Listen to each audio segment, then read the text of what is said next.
তো hi everyone, welcome to my another mini blog. So আজকে আমি আর আমার মা নাচতে নাচতে চলে গেছিলাম একটু গড়িয়াহাটে, কারণ আমার সোমবার থেকে স্কুল খুলছে, তো স্কুলের ইউনিফর্ম আনতে। আর কেউ গড়িয়াহাটে গেলে কি শুধু ইউনিফর্ম কেনে, তোমরাই বলো। আমার স্কুল ড্রেস আর অ্যাপ্রন কেনার পর আমি সোজা চলে গেছিলাম খাদিমসে আমার স্কুল শু কিনতে।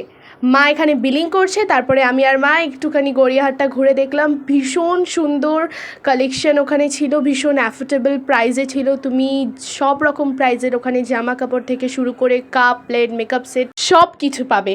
তো যাই হোক, কেনাকাটা কমপ্লিট করে আমি আর মা বাড়ির উদ্দেশ্যে রওনা দিয়েছিলাম। আর রাস্তায় বিশাল ঝড় উঠেছিল, আর আমি নাচতে নাচতে সোজা চলে গেছিলাম খাবারের দোকানে। আমি গেছি কেনাকাটা করতে, আর খাবো না তা কখনো কি হতে পারে? তো যাই হোক, বাড়িতে এসে আবার চলে গেছিলাম পড়তে।